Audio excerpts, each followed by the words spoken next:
Baik, selanjutnya saya akan menjelaskan mengenai perhitungan dari cadangan sumber daya. Di mana jika kita mengikuti langkah sebelumnya, kita akan mendapatkan file berupa CSV, di mana di dalamnya terdapat kolom dari ID, X, Y, Z, lalu ada DX, DY, DZ, lalu di sebelah sini ada kolom untuk kadar nikel, dan juga ada kolom untuk KV. Di mana KV sendiri, jika kita lihat pada modul, merupakan kegiatan kapaian, di mana nilainya eh, untuk kualitas estimasi yang baik merupakan nilai dengan yang paling rendah, serendah mungkin.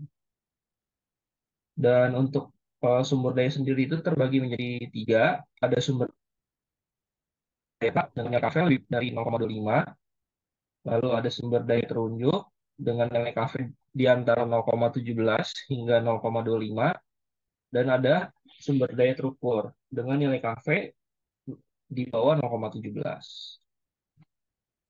Lalu selanjutnya sekarang kita akan mengerjakan untuk bagian B5 ini, yaitu perhitungan sumber daya menggunakan Excel. Yang pertama kita akan kerjakan yaitu adalah perhitungan tonase, di mana rumusnya sudah dilemparkan, yaitu kadar dikali dengan volume blok, dikali dengan jumlah blok yang diestimasi, dikalikan dengan densitas material pada blok. Jadi di sini untuk rumusnya kita tulis dulu sama dengan kadar itu adalah kolom H ini, kita klik dulu, kita kalikan dengan volume blok, di mana volume blok itu dari yang DX, DZ ini kita kali semua ya. Jadi 100. Selanjutnya kita kalikan dengan jumlah blok yang diestimasi, di mana untuk satu basis terdapat satu blok ya, berarti kita kalikan dengan 100 saja. Kemudian kita kalikan dengan densitas material pada blok. Untuk densitasnya sendiri, um, jika di atas 400, maka materialnya berupa tanah dengan densitas 1,8 ton per meter kubik. Dan jika di bawah batas meter, material berupa saprolit dengan densitas 2,5 ton per meter kubik. Jadi di sini kita bakal menggunakan rumus if, mana if ini kita kalikan dengan kedalaman, itu pada kolom Z ini, kita klik di sebelah sini, lalu titik koma, sorry sebelumnya, di mana di sini kita anggap jika kedalaman lebih daripada 400 meter, berarti lebih besar, tanda lebih besar, kita klik lebih besar daripada 400, lalu titik koma, nilainya adalah 1,8. Kita tulis di sini 1,8, lalu titik koma jika bukan lebih daripada 400, maka nilainya adalah 2,5. Lalu di sini kita kurung dan kita coba enter.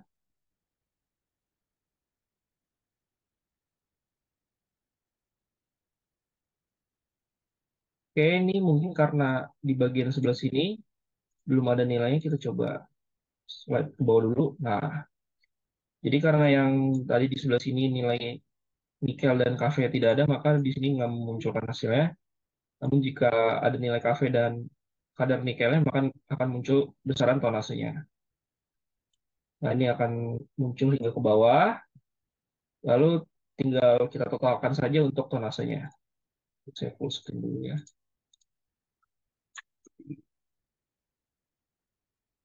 Ini bisa kita tulis misalkan total tonase. Ya.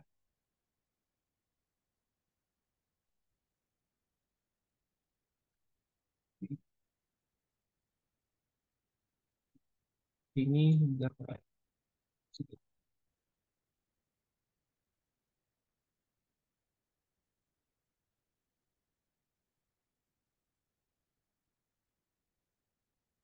mungkin yang WOV ini bisa kita ganti dengan nilai 0 saja ya. Jadi kita pakai tulis WOV dan ke 0 saja. Press all. Oke. Nah, lalu sudah muncul besaran total tonasenya. Jadi yang tadi adalah perhitungan untuk yang pertama ya, perhitungan untuk tonase total.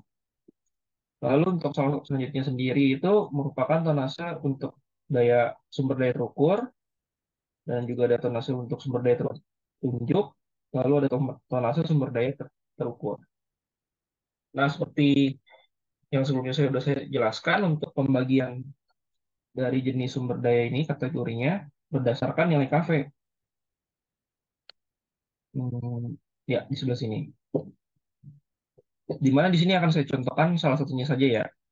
Jadi yang pertama ada misalkan sumber daya tereka dengan nilai KV kurang daripada 0,25.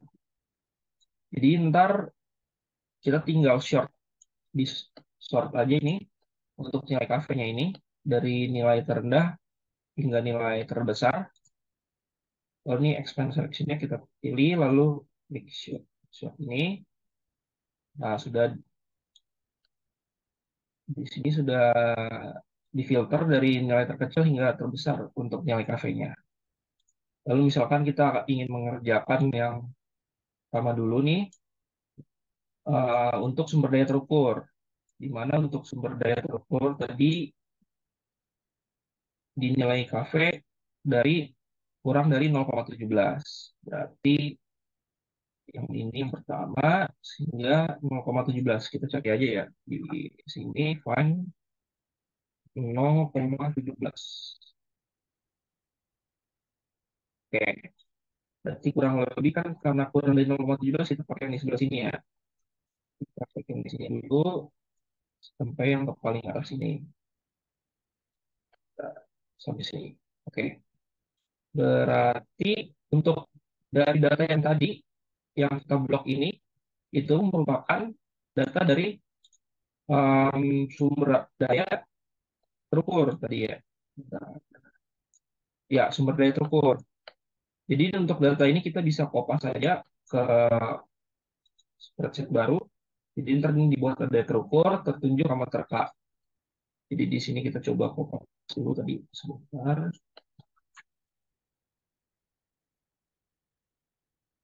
0,17.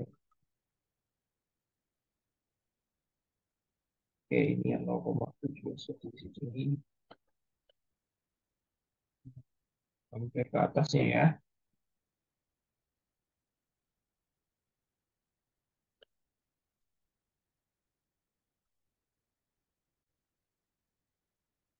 Oke, jadi caranya kita blok dulu yang ini kurang daripada 0,17, lalu kita select ke paling atas, lalu tekan tombol shift, kita klik ke yang baris paling pertama ini, kita tarik lagi ke samping ya. Nah, yang kita copy, lalu kita paste di sini. Oke. Nah, jadi ini merupakan data dari untuk sumber daya terukur. Nah, untuk sisanya sama seperti tadi juga ya. Misalkan kita mau mengerjakan yang petunjuk, berarti ntar tinggal di software aja untuk yang petunjuk itu berarti kan dengan nilai KV 0,17 hingga 0,25. Berarti ntar dibagi sini ntar untuk KV disortir dari yang 0,17 hingga 0,25. 0,17 berarti dimulai dari sini ya. Lalu tinggal di blok hingga yang 0,25. Nah, kurang lebih di bagian sini. Kita tinggal blok aja, lalu kita kopas saja ke spreadsheet yang ini tertunjuk, dan selanjutnya ada yang kakak, tinggal diklik saja. Nah, untuk selanjutnya, setelah kita sortir tadi, baru kita lakukan perhitungan. Mana di sini merupakan perhitungan tonase sumber daya terukur dengan formulasi sebagai berikut. Kadar dikali volume blok, dikali jumlah blok terukur, dikali densitas material blok. Berarti rumusnya masih sama seperti tadi ya. Jadi di sini um, kita bikin ini yang volume barunya. Kita kopas dulu. Oke,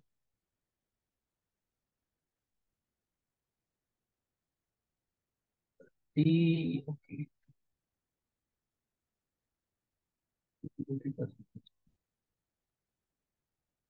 Oke. Nah, jadi ini udah muncul semua tonase dari untuk sumber daya terukur. Karena sudah dihitung sebelumnya tadi ya, di sebelah sini dan udah kita kopas. Nah, ntar di sebelah sini tinggal kita hitung saja totalnya berapa. Jadi, tonase total.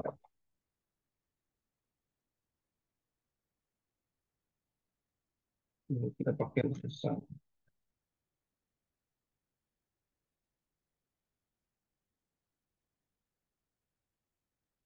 Oke, berarti ini tonase total. Nah, ntar tinggal lakukan hal yang sama untuk sumber daya tertunjuk dan sumber daya terakar. Kurang lebih untuk perhitungannya seperti itu untuk yang nomor D5 ini.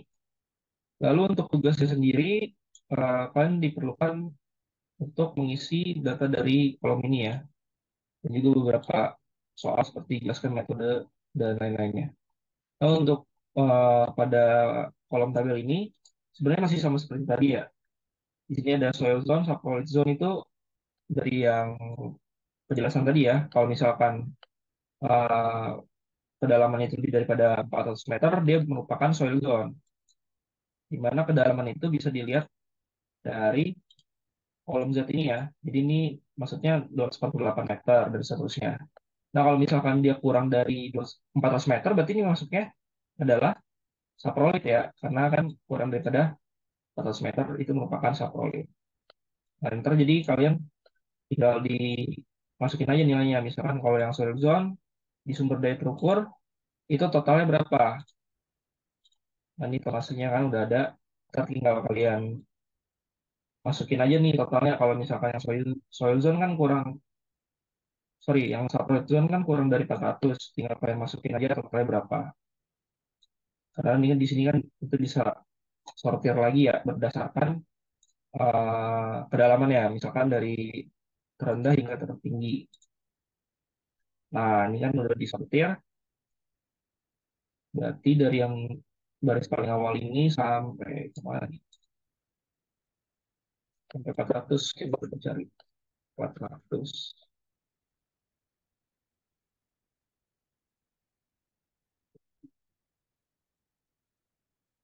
Cari dulu ya, 400-nya berarti, nah berarti karena di sini total semua itu ketinggiannya kurang dari 400 meter, berarti di sini semuanya itu merupakan material berupa saprolit ya. Berarti ntar di yang soil zone kalian tinggal isi aja 0 ton. Lalu yang saprolit zone ini totalnya itu berarti ini ada di sebelah sini nih. Berarti tinggal dimasukin aja nih segini besarnya yang tadi ada di Excel ini total tonasenya.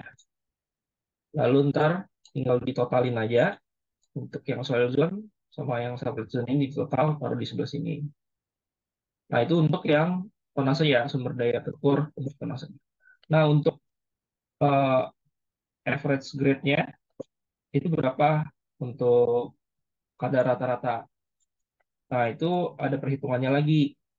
Jadi kita taruh di sini misalkan ya, kadar rata, kadar rata.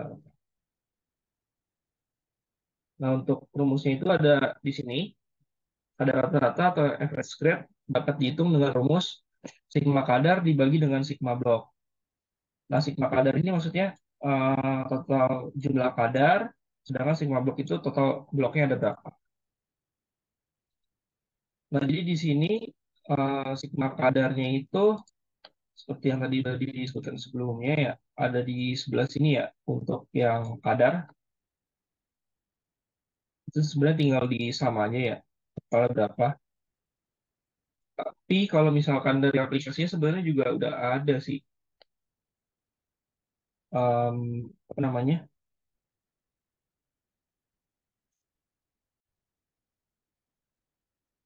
Jadi ini untuk perhitungan kadar rata-ratanya kita masukin rumusnya ini ada sigma kadar dibagi dengan sigma blok. Di mana sigma ini merupakan penjumlahan dari nilai. Tadi kadar dibagi dengan jumlah bloknya ada berapa. Nah, jadi ini kita balik lagi ke Excel, bikin lagi kolom baru namanya kadar rata-rata ya. Kadar rata-rata. Tadi kita masukin rumusnya sama dengan sigma kadar, berarti jumlah dari ini ya, sama dengan sum dari kadar itu berarti yang ini ya, di kolom H ini, ke jumlah sampai yang ke bawah ini, kemudian sum ini dibagi dengan jumlah bloknya. Nah, jumlah bloknya ini sama seperti yang tadi saya sebutkan, kalau untuk satu baris ini total ada satu blok ya. Nah, kalau di sini kan sampai baris ke 56992. Karena tadi yang di kolom pertama itu sama kolomnya, jadi kita terus di sini total dari bloknya itu ada 56991 berarti 56991. Nah, ini tinggal di enter. Nah, berarti udah muncul untuk ada rata-rata dari sumber daya terukur ini sebesar 1,13%. Nah, ntar kalian tinggal masukkan ke bagian sebelah sini ya.